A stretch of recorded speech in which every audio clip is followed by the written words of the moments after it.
আসসালামু আলাইকুম। আজ আপনাদের সাথে শেয়ার করব জিভে জল আনা টক ঝাল মিষ্টি চালতার ভর্তা। গরমের সময়টাতে দুপুরবেলা চালতার এই ভর্তাটা খেতে খুবই ভালো লাগবে, আর বানানো একদমই সহজ, ঝটপট করে তৈরি করে নেওয়া যায়। আমি এখানে ফ্রেশ এবং কাঁচা দেখে একটা চালতা নিয়েছি। এখন এই চালতাটা আমি কেটে নেব। চালতাটা আমি একটা বটির সাহায্যে কেটে নেব। আপনারা চাইলে ছুরি দিয়ে কেটে নিতে পারেন, যার যেটাতে সুবিধা সেভাবেই কেটে নেবেন। আমি চালতাটাকে দুই ভাগ করে নিলাম। আমি সম্পূর্ণ চালতার ভর্তাটা করব না, অর্ধেকটা পরিমাণ চালতা দিয়ে আজকের এই ভর্তাটা তৈরি করব। পরিমাণে কেউ কম বেশি করে তৈরি করতে চাইলে সেভাবেই চালতাটা নিয়ে নিতে হবে। এখন এই চালতাটাকে আরেকটা ফালি দিয়ে কেটে নেব।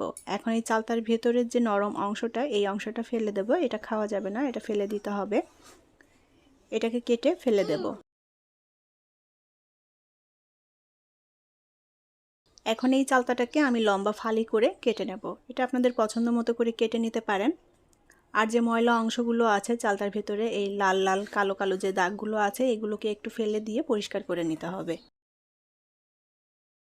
তো চালতাটা ঠিক এরকম লম্বা ফালি করে কেটে নেব।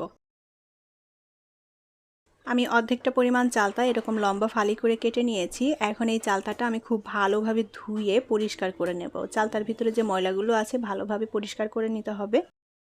তো আমি অর্ধেকটা পরিমাণ চালতা এভাবে কেটে নিয়ে ভালোভাবে ধুয়ে পরিষ্কার করে নিয়েছি। আর চালতাগুলো কিন্তু কাটার পর কষের কারণে এরকম একটু লালচে বা কালো কালো হয়ে যায়, এগুলোতে কোনো সমস্যা হবে না। তো চালতাটা ভালোভাবে ধুয়ে পরিষ্কার করে নিয়েছি। আর অর্ধেকটা চালতা রেখে দিয়েছি, সম্পূর্ণটা আমি তৈরি করছি না, অনেক বেশি হয়ে যাবে আমাদের জন্য। তো অর্ধেকটা পরিমাণ চালতাই আমি ভর্তা করব। এখন শিলপাটার উপরে এই চালতাটা দিয়ে আমি চালতাগুলোকে একটু থেতো করে নেব।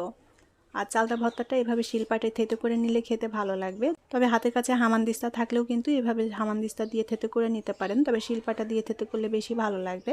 তো আমি সম্পূর্ণ চালতাটা এভাবে শিলপাটায় থেতো করে নেব। সম্পূর্ণ চালতাটাই আমি থেতো করে নিয়েছি। এখন এর মধ্যে দিয়ে দেব পরিমাণ মতো লবণ, চাইলে এখানে বিট লবণও দিতে পারেন।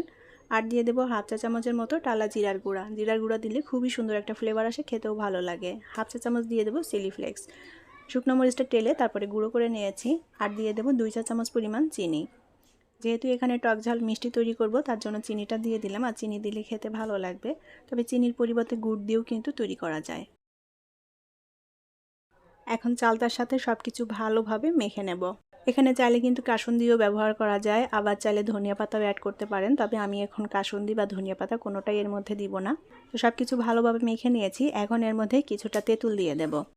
তেঁতুল দিলে টকটক হবে, খেতে খুবই ভালো লাগে। তবে তেঁতুলের পরিবর্তে যে কোনো আচারও দিতে পারেন। এখানে আমের আচার দিয়েও কিন্তু এই চালতার ভর্তাটা তৈরি করা যায়। তো তেঁতুল দিয়ে আমি খুব ভালোভাবে মেখে নিয়েছি। চালতার ভর্তাটা তৈরি হয়ে গিয়েছে। এখন এটা খাবার পালা। তৈরি হয়ে গেল জিভে জল আনা টক ঝাল মিষ্টি চালতার ভর্তা। এই চালতার ভর্তা খেতে সবাই ভীষণ পছন্দ করবে, আর বানানো খুবই সহজ, খুবই কম সময়ের মধ্যে ঝটপট করে তৈরি করে নেওয়া যায়। আশা করি আজকের ভর্তাটি আপনাদের ভালো লেগেছে। পরবর্তী রেসিপি দেখার আমন্ত্রণ জানিয়ে আজকের মতো বিদায় নিচ্ছি। আল্লাহ হাফেজ।